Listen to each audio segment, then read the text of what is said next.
When we talk about foundational leadership, it's often about more than just having a vision, right? Exactly. It's about the person who actually rolls up their sleeves and does the really hard work. Yeah, building the actual structure, the infrastructure needed so that vision can, well, outlast them. Building something meaningful, often from scratch, and sometimes, in environments that aren't exactly designed to support that kind of effort. And that feels like the perfect setup for what we're diving into today. It really is. Our sources give us this fantastic look into the work of Ericka Warren.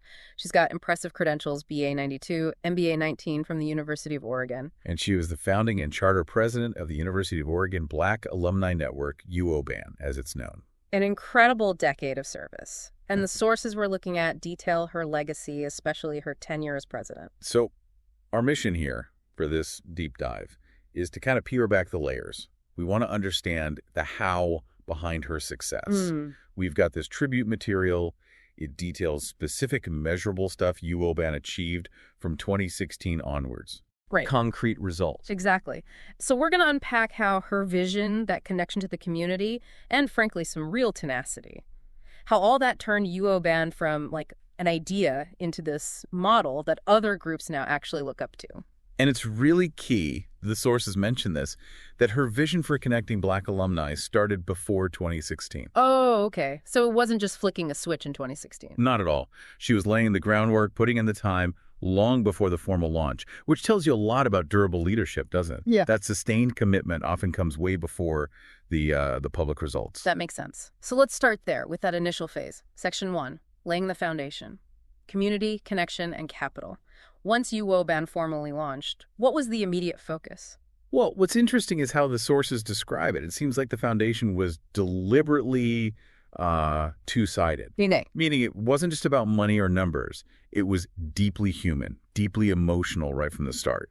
The sources emphasize they built something meaningful together since 2016. And that vision, it was driven by Warren's leadership, sure, but also powered by the collective effort of like more than 60 board members over time. Wow, 60. So definitely not a one-person show. No, it was distributed leadership, all focused on this shared goal, real community buy-in. And that unity, that collective energy, it seems like it translated pretty directly into their first big event, the reunion in 2018. It did. And the way the sources talk about it is really striking. How so? It wasn't just called an event. It was described as a healing moment, a reminder of what community can restore. Healing moment. Yeah. That's a powerful language. Yeah. It suggests they weren't just planning a party. Exactly. It signals that they were addressing something deeper, maybe some historical pain points, feelings of marginalization, perhaps. Right. The need for alumni to reconnect, celebrate, and this word feels important, reclaim their space on campus. Yes, reclaim. It suggests maybe they didn't always feel like they belonged during their student years, so this was fundamental. And when you root your mission in that kind of deep communal need, the tangible results often follow, don't they? They certainly did here. Looking at the numbers for the reunions financially, attendance-wise, they're pretty substantial, and they happened relatively quickly. So what are we talking about numbers-wise? Well, UOBAN raised nearly $200,000 just to produce and host two big reunions, the first in 2018, the second in 2022. Almost $200,000. That's serious fundraising for events. It really is. It shows operational skill, and it shows, trust from the donor base. People believed in what they were doing. And the turnout reflects that. Absolutely. Each reunion brought back over 200 alumni to campus. 200 plus people each time. For a network essentially being built up then, that's significant. It really validates the idea that the community was, hungry for this kind of connection, this kind of leadership. But beyond the reunions, there was another major financial piece, right? Yeah. Something more permanent. Yes, and this, I think, is maybe the most profound part of their early capital strategy, launching the UOBAN Scholarship Endowment. Ah, the endowment. That's about lasting impact. Totally. They didn't just raise money for running costs or events. They specifically raised over $70,000 just to seed that endowment fund. Okay, explain that a bit.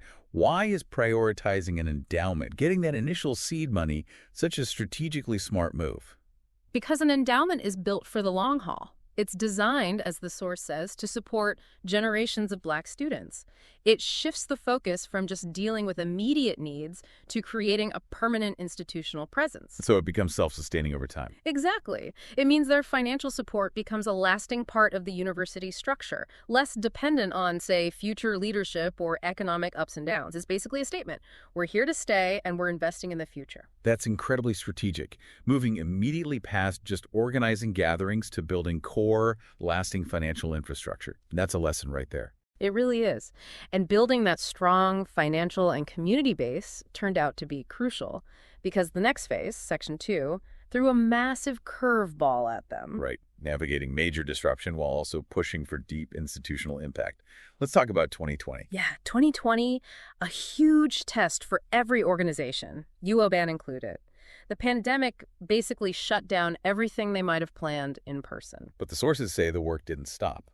No, and that refusal to pause is really telling. They pivoted fast, started hosting virtual events, engagement sessions, keeping the community connected across screens and miles, as the source puts it. So adapting quickly, keeping the momentum going, even when face-to-face wasn't possible. Right. It wasn't about waiting it out. It was about maintaining that connection, that sense of community through the disruption. And alongside keeping the community connected, they were also pushing hard on institutional advocacy during this time. Oh, absolutely. This is where their tenacity really comes through. We have to talk about their role with the Lyle Reynolds Parker Black Cultural Center, the BCC. Okay, the Black Cultural Center. This wasn't something the university just handed them, was it? Far from it. The sources make it clear UOBAn actively advocated for it, helped get it established. It says they fought for its location. Fighting for the location. Why is that specific detail so important? Because where a building like that sits on campus says everything about its importance, its visibility, the institutional commitment. So putting it somewhere prominent, not tucked away in a corner. Exactly. They fought to make sure it wasn't just convenient for the university, but truly central and meaningful. They helped secure funding and ensured its role as a permanent home for Black excellence. That takes real political skill and influence. Which they must have built up by then, leveraging those relationships. Definitely. And securing the BCC, that's a permanent physical change on campus. It's an anchor. It required some serious high-level maneuvering. Wow. And while doing all that heavy lifting with the institution, they were also still focusing on current students. Yes, that's the other crucial piece, linking the alumni network back to the students on campus right now. How did they do that? Through specific programs, things like panels, workshops, mentorship opportunities. The goal, as the source says, was helping students see themselves in our stories. So making the alumni network a tangible resource, not just a historical group, showing current students, here's what's possible, and we're here to support you. Precisely. It bridges that gap between past, present, and future generations, makes the network immediately relevant. And their reach didn't stop at the campus edge, did it? No, the sources point out they expanded their civic presence, too. Things like voter registration drives, building community partnerships. So connecting UOBAN's work to, quote, broader movements for justice. Right. That signals UOBAN saw its role as bigger than just serving alumni. It was about contributing to the wider community.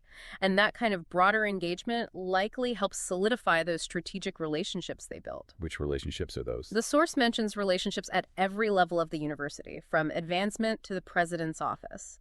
Getting that kind of access is critical. Because it ensures your voice isn't just, heard in passing, but actually respected. That you have a seat at the table where decisions are made. Okay, so that sets up Section 3 perfectly. The legacy of this leadership, the payoff, in a way. What did the sources tell us about how Ericka Warren's leadership helped others rise? This is such an important aspect of effective leadership and often overlooked. It's about cultivating talent, enabling others to step into even bigger roles. And we see specific examples of that. We do. The sources mentioned Derek Deadweiler moving onto the UO Foundation Board. That's huge. The foundation handles the university's major investments, the endowment. Okay, that's significant influence. And Renee Evans moved to the Board of Trustees. That's the highest governing body of the entire university. Wow. So placing key community members right at the top levels of university governance. Exactly. And then there's Raina Jackson, who went from being a volunteer with UOBAN to becoming the Senior Director of Advancement Communications for the university. So moving from volunteer work right into a senior administrative role. Yes. This isn't just about internal UOBAn roles. It's about integrating talented Black leaders into the core power structure and operations of the university itself.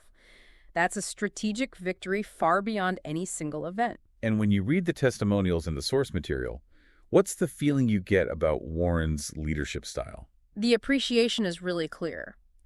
And a common theme seems to be this sense of her making the improbable happen. Like what specifically? Any quotes stand out? There's one that says she did what most did not even think that it was possible. That really captures it. Pushing boundaries, doing what seemed impossible. Yeah, that combined with descriptions like unwavering leadership, tenacity, and dedication.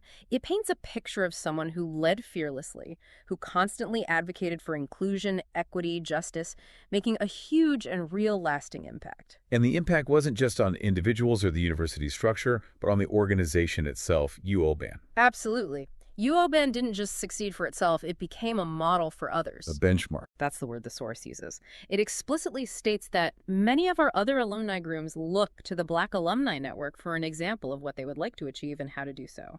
That's powerful validation. Setting the standard for organizing, fundraising, advocacy across the whole campus alumni ecosystem. It truly is. Okay, so let's try and synthesize this for you, the listener. What we've really seen here is a blueprint for building something impactful. Yeah, you see this balance, right? On one hand, the visionary organizing that long-term desire to connect alumni that started even before 2016. And on the other hand, the concrete, measurable results. That $70,000 plus endowment seed money, the big reunions bringing hundreds back, the establishment of the Black Cultural Center as a physical anchor. And maybe the defining thread through it all is this idea of demonstrating that you can achieve what maybe wasn't supposed to happen. Right. Showing how that consistent effort, that tenacity, guided by a really clear human-centered mission, it can do more than just build an organization. It can actually push a whole institution towards being more equitable, more inclusive, and ultimately more successful for everyone involved. This deep dive really highlights how one leader's vision, when combined with that relentless drive and, crucially, the ability to lift others up, can fundamentally change the game for an alumni group and set a whole new standard for how they partner with the institution. It's a remarkable story, and while that foundation is incredibly strong, the sources do remind us, it's important context, that the UO Black community has historically faced an uphill battle to belong, succeed, and thrive. Right, that historical context is key. So given that context, and given the amazing foundation UOBAN has built, it makes you wonder about the future, the next chapter for their leadership. What kind of measure of success should we be looking for? Exactly. Beyond the fundraising dollars or the reunion numbers, which are important, what's the true long-term measure? Could it be, perhaps, the continued presence and influence of Black leaders on those top university boards, ensuring that community voice isn't just heard periodically, but is embedded in the ongoing governance?